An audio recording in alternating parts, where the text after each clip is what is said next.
excited about that. I'm Julie Brown. I'm the Raptor Migration and Programs Director at HMANA, and we are very happy to welcome Rob Domenech today from Raptor View Research Institute. He's going to be talking about tracking Montana's osprey. And I don't think we've had any lunch and learns focused on osprey before, so this is exciting. Rob is also one of our speakers, going to be one of our speakers at our conference this fall in November out in Duluth, talking about golden eagle telemetry in the West. So I will be facilitating things today with Jess Cosentino. He's a HMANA board member and our marketing committee chair. And just a couple things to mention before we get started. We're going to be recording as usual. We are live streaming on Facebook, and you can view any of our lunch and learns on our Facebook page afterwards or on our website. You just need to scroll down to our What's New section. I think we still have to get last month's talk up, actually. And if you're probably familiar with navigating Zoom, but if you do need to adjust the display on your screen, there's 3 dots in the upper top right corner. You can change how things look there.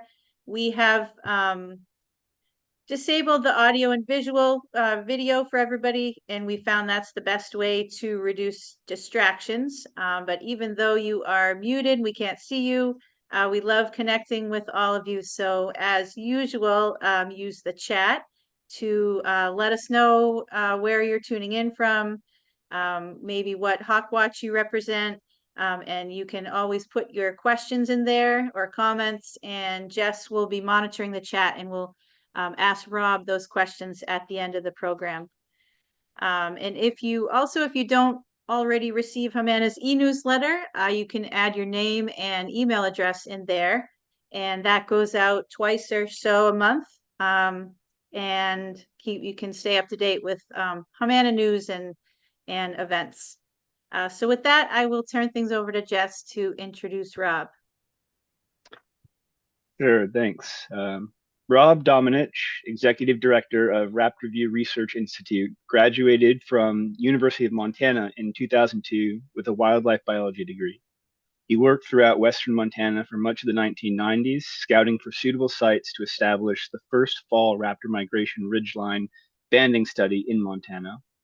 He founded Raptor View Research Institute in 2004 to continue and better facilitate his raptor research and migration studies. Domenech is one of the country's leading authorities on golden eagle and osprey ecology. His work includes standardized migration counts, satellite telemetry, wing tagging, and color banding, ecotoxicology studies, and more. Raptor View's data have contributed to over a dozen publications in top-tier scientific journals. When not in the field, you can find Rob promoting awareness of raptor ecology and related conservation challenges to youth and community groups. And with that, I'll turn it over to Rob. All right. Well, thank you. Thanks, Jess. Thanks, Julie. And this is a privilege for me to be here. I'm really excited to be able to share our Montana Osprey Project, specifically tracking Montana's osprey with this group in this forum. First time for me, but it's a really it's a great use of the technology, which technology is in part is what made aspects of this osprey work so successful.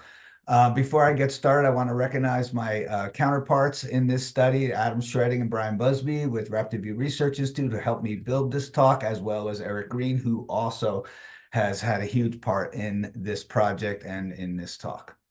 And with that, let's see if I can move through it. All right. Well, Jess, you introduced me so well, I can move really fast through this. I moved out to Montana in the early 90s because of my uncle, who is going to play a role a little bit, his story in this. I moved out from New Jersey in the early 90s, and in 93 or so, I was working as a roofer for my uncle west of Missoula in late September, and it was a beautiful day, and I went down by the river, the Clark Fork River, where is the basis for the Osprey Project, as you'll see. And I started to witness a migration event, sharpshins, Cooper's hawks, red tails, kestrels flying overhead, and I got really excited because I had not had migration point counting or anything like that, or just counting observation in my life. And so I reached out to Hawkwatch International, and this is prior to Google searches and all that. And I got to talk to Steve Hoffman, the founder and president or executive director of Hawkwatch International. And this was such a privilege for me to even have someone like Steve to talk to me. And he got me really excited. He sent me a fistful of exploratory forms, and he goes, you know, we suspect there was a migration flyway out there somewhere, Rob. Why don't you go find it? And so I did, and spent the better part of a decade, as Jess introduced me, scouring ridges, valley bottoms, foothills before getting on a site called Rogers Pass, which is east of Missoula, with help from Fred Tilley, who is also a mentor and of mine, a friend, and somebody who cut his teeth hawk watching at Raccoon Ridge along the Appalachian Trail on the Kittatinny Ridge, where I did the majority of my hawk watching while in New Jersey. We got on a massive golden eagle site, had no idea that any of this was ever really going to happen. And then in 2004, we incorporated. And there's just a picture of me up on Rogers Pass, and I like to pull this up every now and then, mostly for the folks that I work with, to show them that, yes, I did indeed suffer a lot, like they do now, and like our crew is. Well, maybe now they're in the vehicles because it is snowing really hard here, but we have a count going on right now in the Bitterroot, all right, which is south of Missoula, the Bitterroot Valley. All right. Again, that eagle work has led to us banding nearly 1,000 golden eagles, putting transmitters on over 100, blood sampling, and as Jess said, this work has led to numerous publications and advancement of knowledge in the species, and this is the base. So now let's talk osprey. In 2006, 2 years after our incorporation, again, my uncle, who is the reason I came to Missoula, Montana, he was a roofer, and he bought a bucket truck. And you could see in the lower right-hand slide there, this was like a 25-foot bucket truck, and he was pretty excited about this. In the building industry, utility vehicles are cool.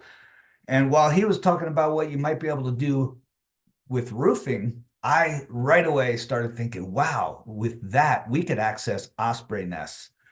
This could be a whole new study. And why would we want to access osprey nests? The booms, by the way, went from like a 20-foot, 25-foot boom without outriggers to this giant crane truck with a big old man basket up here that my uncle built. I mean, he is largely responsible for the Osprey project in its first 10 years, now 17 years running.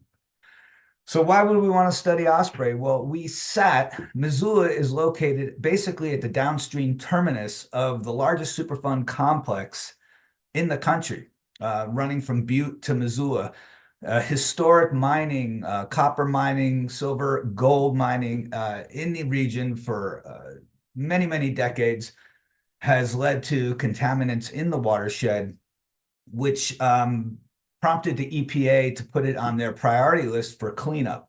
So here we were, 2006, the Milltown Dam is right down here where the cursor is. That dam was slated for removal, has since been removed, and all this water in the Upper Clark Fork watershed, 160 miles, the sediment removed, massive operations. So we thought it would be a great opportunity to study osprey, in some ways see how osprey are affected by the contaminants, and how maybe the cleanup effort could be monitored, even gauged success-wise by using ospreys as biosentinels. And while the top 5 metals over here, the arsenic, copper, zinc, cadmium, and lead were on the EPA's list, mercury really wasn't, but it was mercury that jumped out at us. And this schematic shows DDT biomagnifying through trophic levels, much like mercury does. Elemental mercury will get dumped into the system. It was used in placer gold mines to separate the ore from the soil, from the mine tailings, and then that would all be dumped into the water. And then what happens is it moves downstream, and when it settles into slower sections of the stream, it reacts with bacteria and becomes methylated. This is kind of the limit of my chemistry background on this, but once it becomes methylated, it becomes bioavailable, and that's what has created a lot of the data I'm going to show you. So in order to learn what the mercury levels and the heavy metals are, we pull blood samples from nestlings. Nestlings are fed, of course, within a couple, all their prey is coming from within a couple miles of the nest site, the adults bringing it in. And so it's a great way to get an idea what's going on in that specific spot on the watershed. And again, our study runs for over 160 miles. This gives us a quick look here. Here's the upstream. Here's Butte. Butte, which was a city before Montana was even a state. Anaconda, at one time, the largest smokestack in the country is an Anaconda smelter. So all that mining and the contaminants were basically washed into this watershed. And then you look at Flint Creek and Gold Creek. That's where a lot of the gold mining happened. Now, upstream here, the water moves kind of quick, but as we move south towards Missoula, it slows down. And this is where we get the settlements.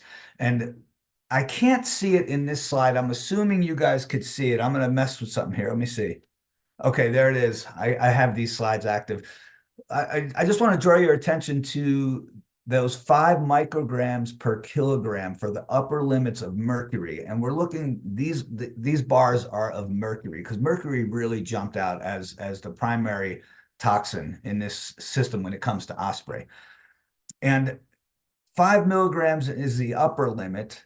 1 milligram can cause cognitive dysfunction. We've got numerous bars downstream of the main upper Clark Fork where we have over 500 micrograms per kilogram of mercury, and then even downstream from Missoula. So these are huge contaminant loads, and clearly the mercury had made it past the Middletown Dam. So we continue to monitor this as part of our long-term project. But how does this affect the osprey and other vertebrates in the system? We're starting to learn. But anyway, I just want to share with you some aspects of this study, and I'm going to move pretty quick because 17 years of work of multifaceted study requires me to talk fast for 45 minutes. So all that data, that was 6 years and I think over 110 samples, and we ended up publishing our findings on that in 2012. Again, Dr. Heiko Langer, who was the head of the biogeochemistry lab at the University of Montana, was key in helping to develop this study and to publish these findings. Dr. Eric Green as well, myself, and Molly Statz, statistician, funny enough. So what's happening with our birds? We're sampling these birds in the Upper Clark Fork. We're banding them all. We have to band all the birds as raptor research and bird researchers. And we put these serial number bands on the bird. We had not gotten any band returns for the first 6-7 years that I can remember of this study. And so one of the things we do with our Golden Eagle project is we auxiliary mark with wing tags. We use white over blue colored wing tags, and we get an amazing amount of encounter data. So we thought, let's do this with the osprey. So in 2010, we started doing that. And to date, we've banded 406 with these color bands. And this is when we started to learn a little bit more about what happens to our birds once they leave the region. And I'm just going to share with you some cool anecdotes. I can't see exactly when this was banded because of this bar up above me. So this is going to actually mess with me a little bit. I wish there was a way, because I cannot see my banding dates on these birds right now. I'm assuming this bird was banded in 2013. I don't know if there's a way I could lose this bar. Sorry. Eesh. I'm not sure. It said, do you want me to read it? Because we can see it. If you want to hit the banding date, that would be helpful for me. I'm sorry. Yeah, it says C5 banded 7/12/2013. Yes. Warm spring ponds encountered in 2014. I got the encountered. Yes. So if you could hit the Okay. banding, Julie, that'd be great. I'm sorry. I just can't Sure. see it. I have a lot of this stuff committed to memory, but not all that. Yeah, this was encountered in Yucatan. So this is one of our first encounters. Or these are kind of cool encounters. I mean, we can turn on our computers almost any given moment, Brian and Adam and I, and we can get an email about encounters. So these are just a couple standouts. This one was in the Yucatan. What was kind of cool about this is C5 had this shark which I thought was neat. Like it looks like a baby lemon shark or something. All right, let's keep going. This is going to get interesting. Now, M8 was banded at the Osprey Stadium. If you could tell me what year, Julie. Sorry, I didn't mean to Yep, co-present with yes. you. I'm happy to. 7/1, 2020, 2014. 2014, great. And so M8 was picked up in Rockport, Texas, as I recall. Here it is in 2000, September 2014. And M9, the nestling of, or the sibling of M8, was picked up in Guatemala in 2015. So here now we have wintering areas for two of these birds that if we didn't have auxiliary markers on them, we wouldn't know this. So now we're starting to learn a little bit, right, about some of these important wintering areas, which I'll get into. And here is M9 getting escorted by a stilt, which is kind of cool. Um, Similar. Okay, I could see this in I can't see. Oh, banding date 2013. This is in Deer Lodge area. This is right in the middle of our Upper Clark Fork study. Banded in July 2013. J3 was first picked up on migration, spring migration, presumably in Boulder, Colorado. You could see it's moving right along the Rocky Mountain front here, but it had stopped over. I have to think that if any of the data we've learned about over the years, this bird was on the move, but this was its third year of life, so this would have been its second spring migration, and here it is getting J3 getting chased by a goose, and geese and osprey have this kind of relationship up in our area because they compete over the nest sites. The geese love osprey platforms, so and geese don't like osprey. I could go into numerous examples of that. But so this was kind of neat. And then in 2017, we picked up on J3 in Louisiana. So now we know the wintering grounds again. So again, just little bits of information that is starting to fill in the many unanswered questions we had about osprey in our study area. J4. J4 was banded at Beck's Pond near Deer Lodge. Now, to give perspective, Deer Lodge is about halfway between Missoula and Butte, and it's one of the areas we visit annually, like I say, for 17 years. J4 is interesting because it's one of our very few breeding dispersal records. And the guy who discovered J4 nestling is Jerry Lyons, J4, aka Arnold. Jerry is 94 years old. He's a citizen scientist, and that plays a big role in this. He monitors 14 nests in that area. And so he's been monitoring Arnold J4 since 2019. So 6 years it took for Arnold to get back into our system and to become a breeder. Very rare event as far as our data shows. And the other thing about J4 that's really cool, or Arnold, is that twice he's been able to fledge 4 young. We've never seen that with any of all the osprey we monitor in our Five Valleys area. And I just found out yesterday that Arnold made it back. So that's pretty cool. J3, 5C is another one. Now this 5C was banded in Warm Springs, not far from Deer Lodge. Again, in between Butte and Missoula, right on our study. But these are encounters we wouldn't get if not for these colored bands. So I really, auxiliary marking as a means of learning more from banding, I think is really important when you can do it. And this, I want to say a big thanks to Maria Hoven. Like Jerry Lyons in the Butte area, Maria has her finger on the pulse of what's happening with osprey in Deer Lodge, Warm Springs, Galen area. And without people like Jerry and Maria, we would not get these data.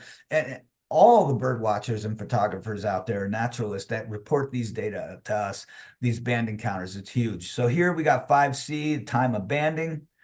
5C coming back to his natal grounds. We find the males tend to come back to their higher natal, really tight natal fidelity, whereas the females, from what we've learned over the years, tend to disperse a little more. Again, we have a lot to learn still because we have so few breeding dispersal records. And we have yet to find out if, as of yesterday, Maria reports that 5C is not back. But here's what's kind of cool. I'm going to flip the slide.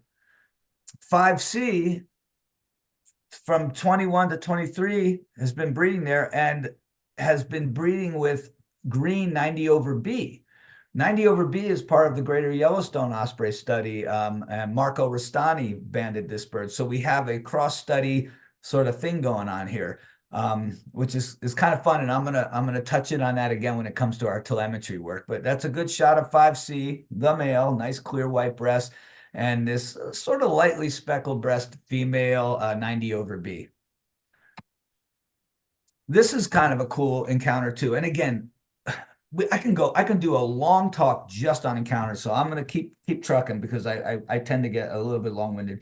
Now 2R was banded in, I can't see that. If you up in Flathead, up in Dixon. 7/19, 2019. 7/19, right. So this is on the Flathead drainage. This is another drainage. This is north of Missoula. And was first picked up in Veracruz on wintering grounds. So boom, that's the coastal plain of Mexico is a popular place for migratory and wintering raptors, as we know. So in 2020, we got our 2R first encounter. Then in 21, we got 2R shows up on a nest cam in Lolo, just south of Missoula, on the Dunrovin Ranch. Susanna with the Dunrovin Ranch reported that 2R came in and tried to usurp the nest from the sitting female, Harriet. And Harriet had like a 15-year run on that nest. 3 days later, 2R shows up at Iris's nest in the Hellgate Canyon. Iris is pretty famous. She's been there for many years. It's been proposed that she may be the oldest known osprey, living osprey. Band return data for osprey, by the way, the longest band return, which is when you ban the bird and then you hear from it again, was 27 years for osprey. Not our study, but just from the bird banding lab in general. But this bird came in and within 3 days tried to push off 2 sitting females. And it gives us an idea of maybe how tough real estate is for osprey in our area for these migratory population, and what it takes a lot for these birds to break into the breeding population here. And finally, 2R was picked up in Utah, just southeast of the Great Salt Lake in the Wasatch Range, just south of the Wasatch Range, at Big Sandy, and was photographed by Phil Dellinger, who is a photographer and a naturalist, and somebody who if these people, if it weren't for these people, we wouldn't get this information. And that's a great shot of 2R, clearly a female with that heavy necklace.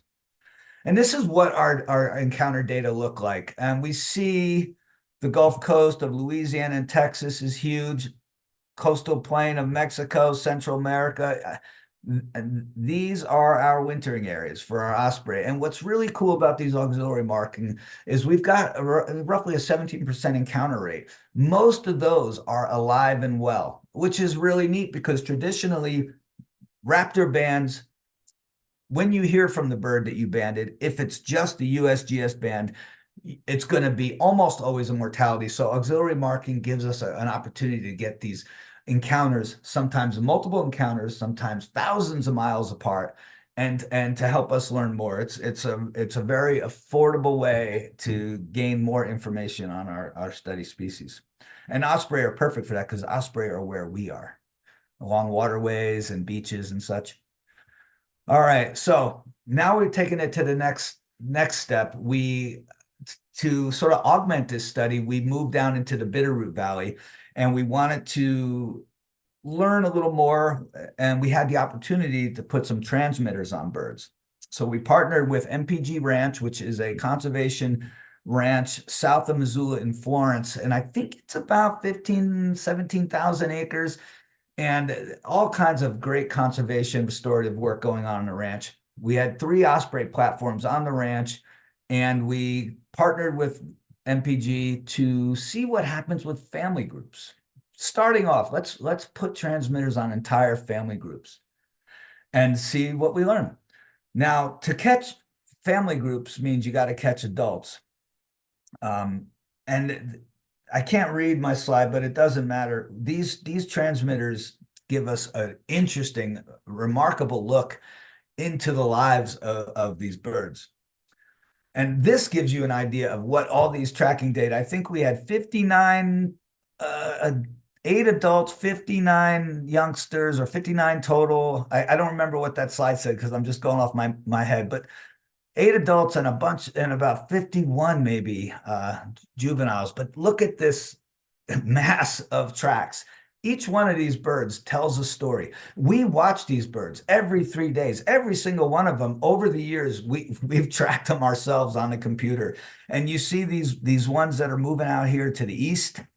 These are young birds. Usually they just kind of swing out into the northern and southern Great Plains and then drop down towards the Gulf. In some cases, they're crossing over the Gulf of Mexico, over 700 miles open water trip. I will go into I'll touch in on a few of these exceptional stories with these birds, but every one of them is really exceptional. And we get glued to our data and our computers when we learn about these birds. But nothing really jumps out as far as migration flyways and things like that here. This looks like some kid just went sick with a box of crayons on a map. So to catch adults, we had to learn more, and we reached out to Rob Domenech, who's done a lot of osprey research. He's really the father of osprey research and telemetry, as far as I'm concerned, and he's my go-to when I need to learn something.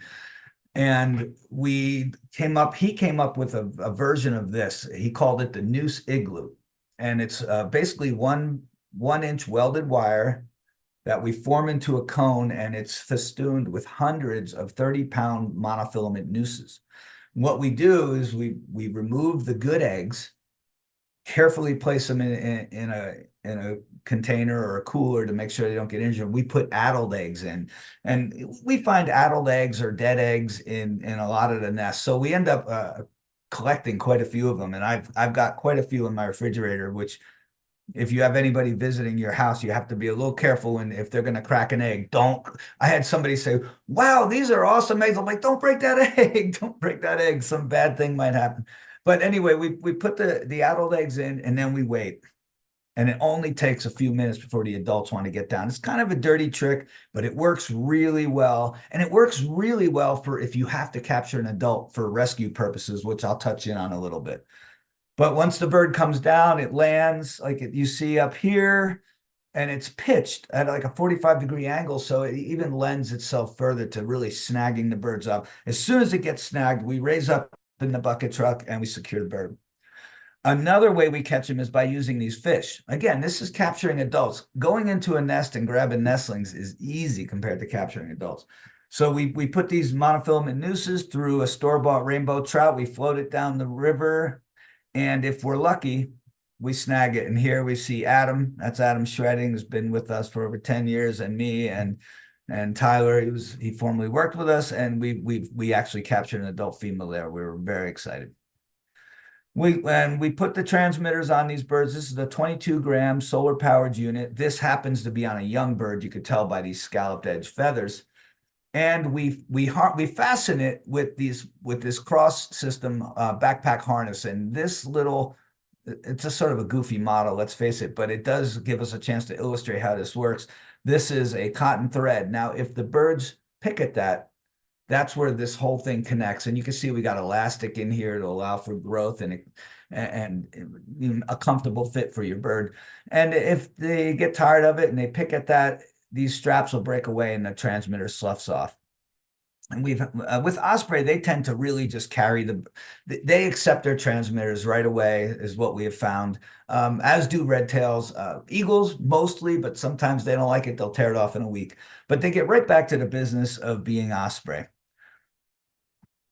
Now here's a pair. When I talked about, this was 2012 entrance nest pair, and the female on the right, male on the left. And now we're going to see, hopefully I can get this to work where we can see some tracks here. If it doesn't work, I'll move past it. So let's see if this works. Okay, here's our adult center pivot.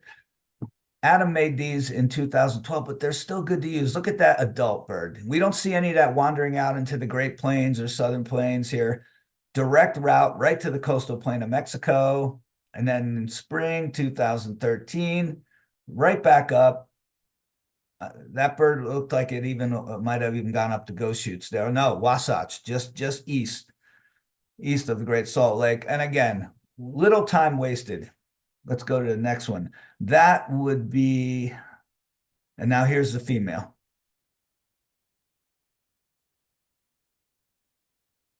Female all the way down to Nicaragua.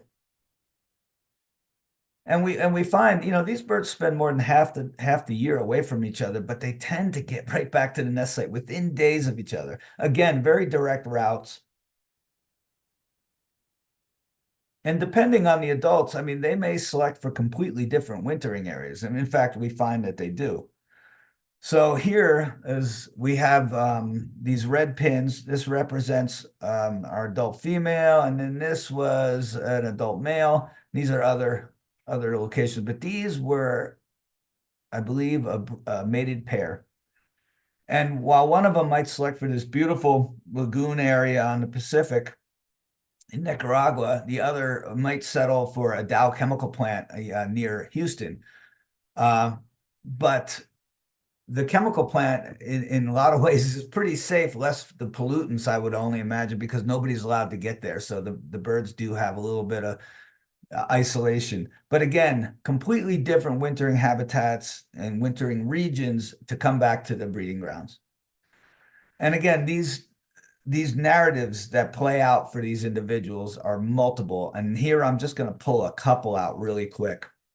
One of the things that we learned is that the first day for these young birds in particular, when they leave, almost solely for the young birds, when they leave, that first day of migration is incredibly dangerous. First of all, they don't have their adults anymore. Their mom had already left. The female left a couple weeks prior, and now they head off. They do not travel with the adults. And all these red pins that you see here, and this is Dillon and Salmon, Idaho, Dillon, Montana, and this big triangle area. I call this the Bermuda Triangle for osprey. And all these red pins represent birds that went down their first day of migration. And they go down while they're at altitude, while they're cruising along at 20, 25 miles per hour. They get struck down. And when that happens, I think they're getting struck down by golden eagles. And I could go into more detail on that, in the chat, or if anybody wants to contact me. But when they go down, we try and get folks on the job to go find them. And here is Jack Kirkley. You could see very steep wooded terrain. Golden eagles love steep terrain and wooded terrain. And here's a classic like pluck pile for, looks like a raptor pluck pile, only this time it's a raptor, osprey plucked away. Over here, you can see the band. And so we get to these as quick as we can to try and determine mortality, to collect the transmitter and redeploy, because they're pretty expensive. This bird is one of our standout birds. Let's see if I can make these out. Some of the takeaways here. Okay. This bird was banded. This is Boots. I cannot see any of my prompts, but it was Boots was banded in 2018. And one of the things Boots did, which was really weird, is it kind of did this dog leg and headed northeast. Now, I remember Adam and I talking, and we were like, this bird's not going to make it. And Brian, we're like, if any bird's not going to make it, this we're losing hope on this, because Boots hung out in northern Minnesota for more than a month, stopover, then headed southeast, hit the Atlantic coast of Florida, island hopped to Cuba, spent 2 years there, and then shoots across the Gulf of Mexico, 24 hours of flight over open water, crosses over the Colorado Rockies. And then once they get up here to this region where it was born, they fly for thousands of miles. I mean, risky business. I mean, really risky business. The blue line is the fall 2020. After spending most of the spring and summer, Boots starts to do it again, starts to come up and starts mirroring the 2018 tracks. But she stops at this fish hatchery in Yankton, South Dakota, where she was feeding on American paddlefish and sturgeon. Fortunately, we have photos of this. I could do half a talk on Boots alone. Fortunately, the hatchery was very tolerant of osprey. Not all hatcheries are. It's a problem in areas where people are trying to grow fish and osprey and herons and others. So there's lethal measures that are being employed on a lot of hatcheries, and we need to really I think address that. But anyway, after feeding up at the hatchery, headed south, hit Louisiana, did not go the way that she went the first year. And after a couple mock moves over the Gulf, makes her way across, but this time she doesn't go to Cuba. This is the first bird we've ever been able to track that switched wintering grounds. She ends up in the Yucatan, survives several Category 4 hurricanes, and ends up now, spring 2021. What way is she going to go? Is she going to go over the Gulf of Mexico? Or now that she's on the Yucatan and had to find a whole new wintering area, had to establish herself again, this bird is a survivor. She ends up going the safe way up the coastal plain, back up to our region. You know, if you want to call safe flying across the Chihuahuan Desert and West Texas, not very safe if you ask me. But she comes back up to our area, searches around again. I don't have those tracks in there. Then eventually heads back south, fall 2021. Spent a lot of time at this McKay Reservoir. This reservoir is CJ Strike Reservoir south of Boise. But this blue spot's gonna play into the end of this story. So she, we're talking with Rob Beauregard and others like, what way is she gonna go? Surely she'll go back down the land route, right? But nope, she doesn't. She goes out, she cuts across southern plains and drops down and crosses the Gulf of Mexico again into the Yucatan. And this is where Boots' transmitter stopped working. Now, we hold hope for Boots because last year we had some searchers from a local rehab at McKay Reservoir. They went out there and they saw a bird, an osprey with a transmitter. Now, it wasn't one of our birds. I have to assume this is Boots, so we're hopefully going to find out in a couple weeks if Boots has returned.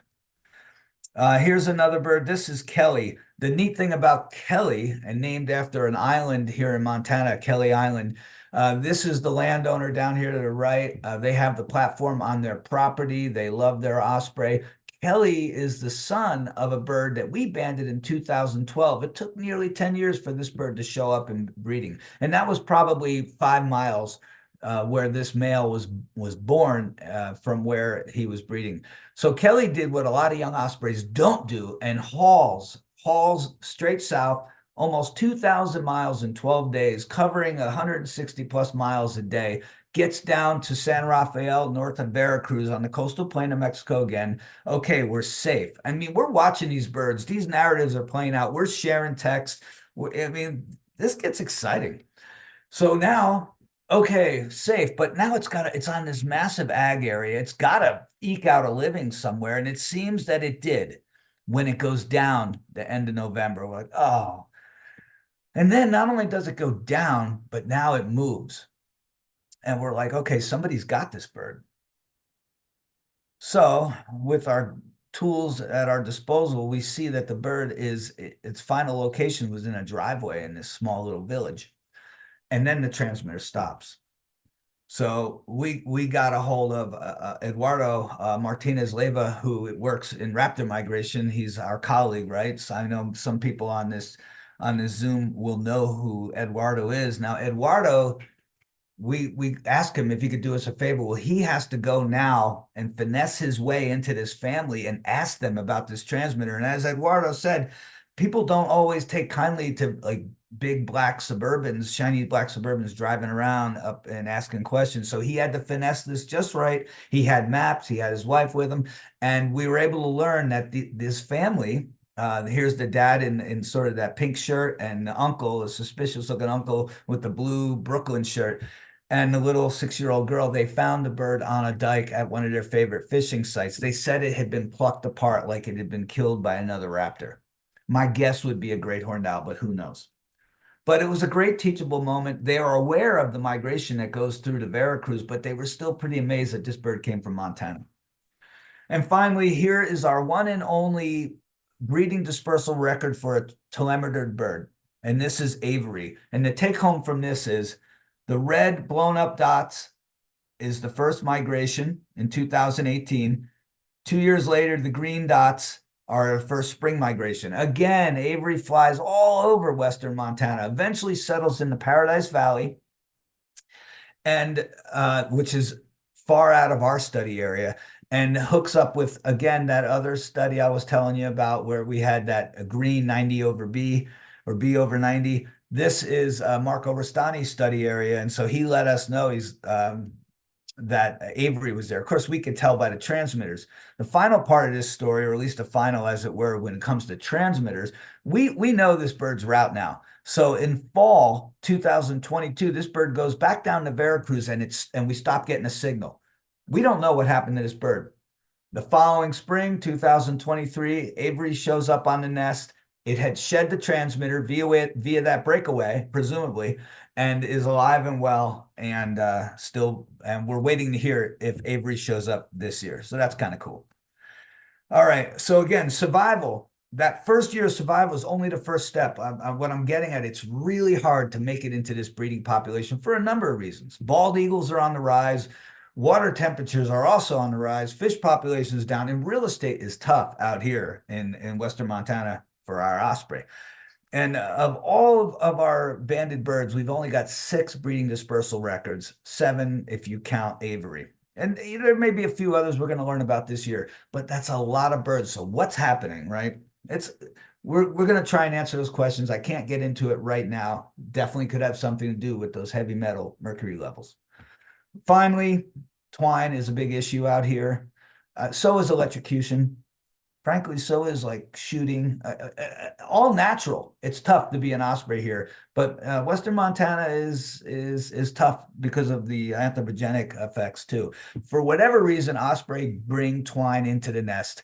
We think it's as a liner, but they don't just bring twine. They bring barbed wire, bungee cords, bathing suits, baseballs, you name it. I don't know. We don't quite understand it, but twine is a problem, as is fishing line. This is a bird that was the breeding male.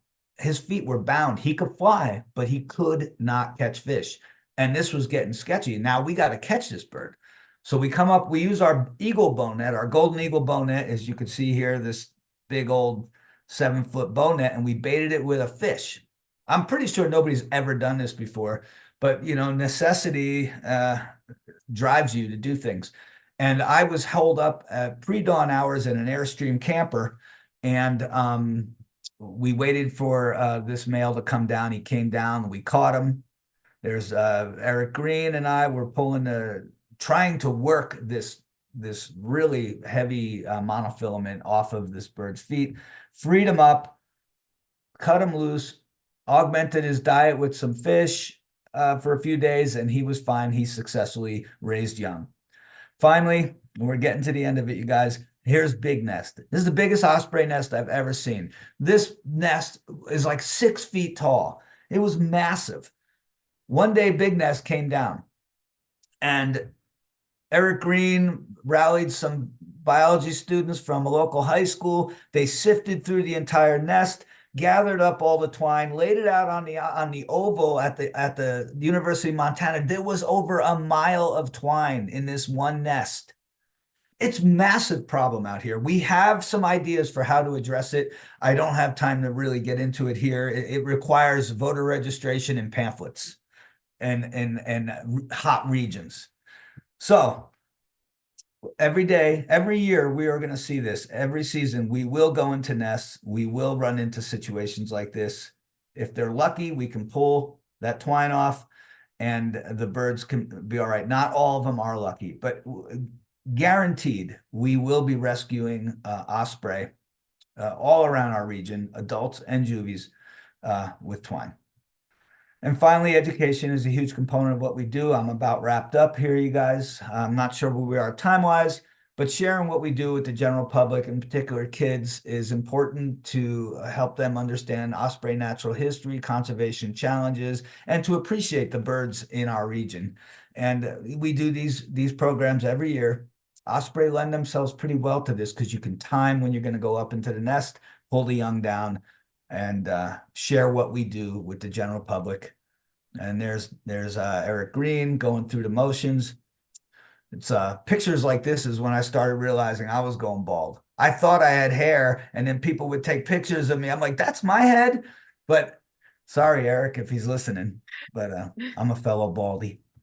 And finally, we took our education to the next level here, and this was a university's Spectrum project. This is part of our new library and the Raptor tracker at mpgranch.com, where kids can go and sit down at the computer, and you guys can do it too. And you guys can track the birds like we do. They're available. You could track them. Like I say, like we do, near real time, learn the narratives on these birds. So go check out raptortracker.mpgranch.com for you migration folks. You'll have a lot of fun with this. And finally, I'm just going to thank a few friends and, well, lots of friends, but, organizations, foundations, businesses, and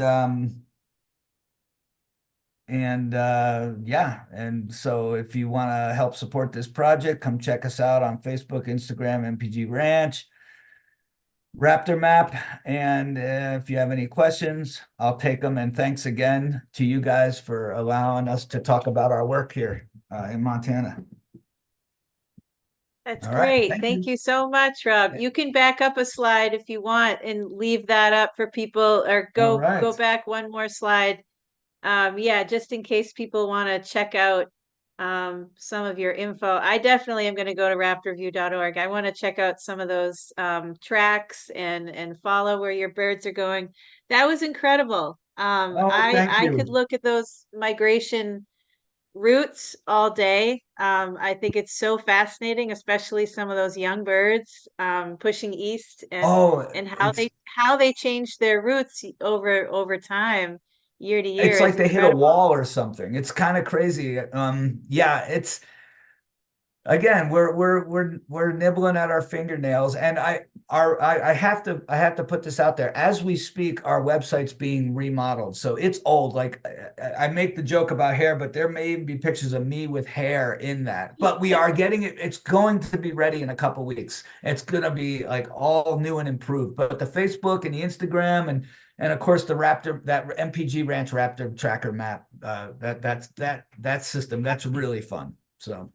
Great. Okay. Thank And then you I'll, so much. and then again, questions. And again, thank you guys for giving us this platform to be able to share what we do here in Montana with this wider audience.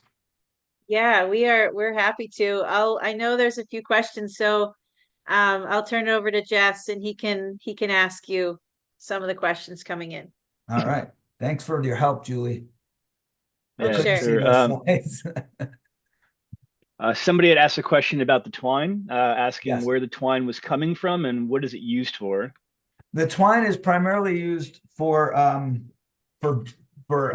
sorry, my phone is suddenly blowing up. I think people know I'm done. The twine is used for bales of hay.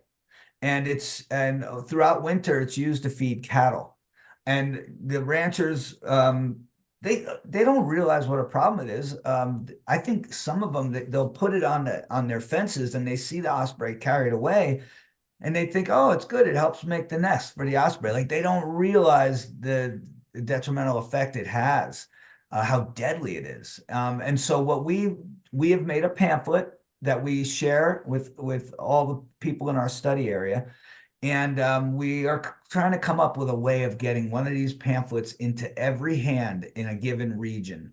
And one of the ways we thought about is maybe a voter registration list, and get to every registered voter, get a pamphlet out there. I think if people knew about it, they would make an effort to clean it up better. But they go far and wide to grab it, and we don't know why they use it so much. We have some ideas, but Are there any alternatives you know of that you could use other than that synthetic material? I think like in so many cases, there probably are, but it all comes down to what's most affordable. And Yeah. this stuff it's akin to like dental floss in its strength, even stronger. And when you get big, all it takes is the tiniest thread. And what happens, and I cut these slides because they're a little graphic, but sometimes they'll get around the bird's leg, and then the bird continues to grow, the nestling, and it girdles the leg. right down to the Yeah. bone. It's really horrible. Some of the mutilations we've come across are really troubling, but also we've had a lot of success stories where we save a lot of birds, including adults. I'll drive. I'll drive. We'll drive 3-4 hours away to rescue an adult if we have a chance, or a fledgling that's flying around with twine. It just drives me nuts, actually. So I use whatever skills I got to rescue the individuals, because I know that as raptor biologists and enthusiasts, we tend to look at things on a population level, but we at Raptor View, we really care about the individuals too. Every bird. That's great. Someone else had asked a two-part question. The first part was, could you please provide the male versus female ratio of chicks banded by MOP? Is it evenly distributed, like 50-50? That's a great question. And we have yet, unlike our vulture and our eagle projects, we have this huge store of blood. So we really need to take a subsample and see what the ratio of male to female is. It's about $20 a sample to run those. And we could take a subsample of our analysis, especially the last 5-6 years. We've got what we call Whatman papers. It's like a little blotter paper. So we will be looking at that. But that's a great question. And it is, anecdotally, I would have to say it's roughly 50-50. Okay, and their second part of the question was, with the recent concerns about H5N1, particularly among waterfowl, they're interested in understanding its potential impact on ospreys, given their fishing habits in water. Have there been any reported cases of osprey contracting H5N1? This is a great question, and we saw a lot of flu in birds this winter. Great horned owls, red-tailed hawks. I recovered a number of them. That's as far as raptors go. Our birds, as you know, as we learned, are not in Montana during the winter. Now, when they come back, what are we going to see? I will tell you this: last year we had nestlings that tested positive for West Nile and were suspected of having other viral infections that we had never seen before, where we had a couple of nestlings die in our hands and start vomiting, coughing up blood. And that was related to viral infection. So we are very concerned about about highly pathogenic avian influenza, and also West Nile, which, because if what we saw last year is indicative of what may be happening, we saw it in every one of the drainages, the 3 or 4 drainages that we were working in last year, different river systems. So it's definitely something we're keeping an eye on.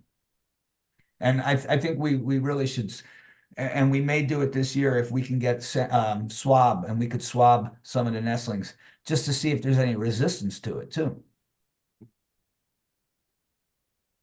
Great. Somebody else had asked, are you tracking any osprey along the Missouri River in western Montana? I will say the answer to that is no, unless some of the birds from our study make their way over there. And our telemetry aspect of this project is waning. We've learned a lot. What we'd like to do is we'd like to expand it, because those birds that I was telling you about, those band returns, those high mercury nests, I think it would be really useful for us to put transmitters on some of those high mercury nests and see what happens to those young when they fledge. Do they live, or do they fly away and die? And if they're dying, is it from the mercury? I think that catches us up with the questions for now.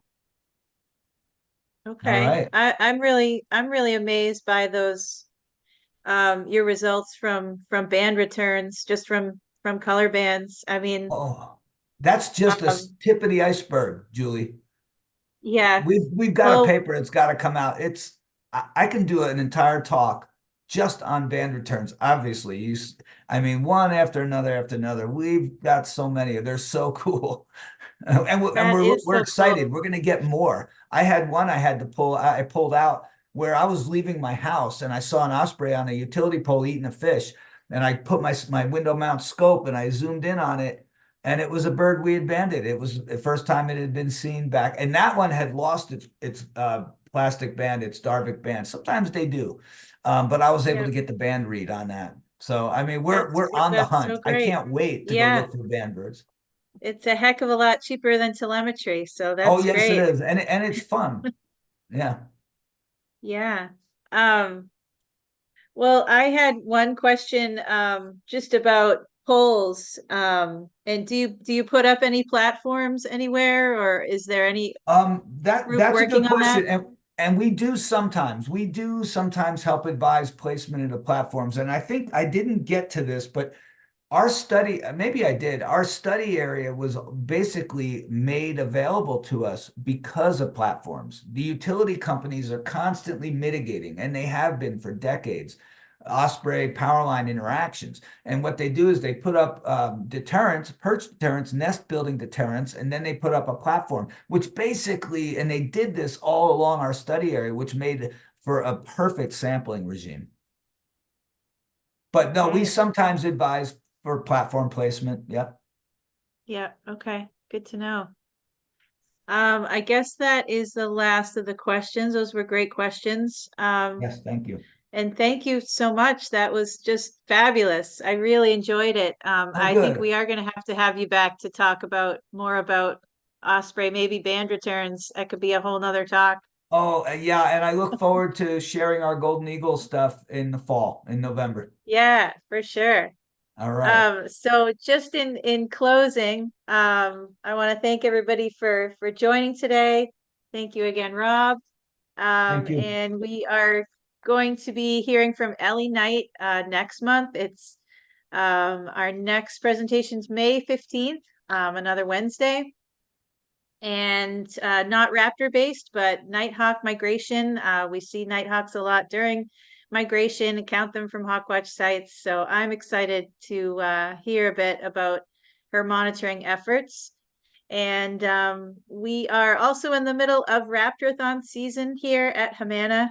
So you can, if you want to learn more about it, starting a team, it's basically going out for a day of birding and trying to raise some money for it. And half of those funds go to a hawk watch of your choice. Half of it goes to fund HMANA programs like supporting hawk count, and our grants program, which goes to support watch sites.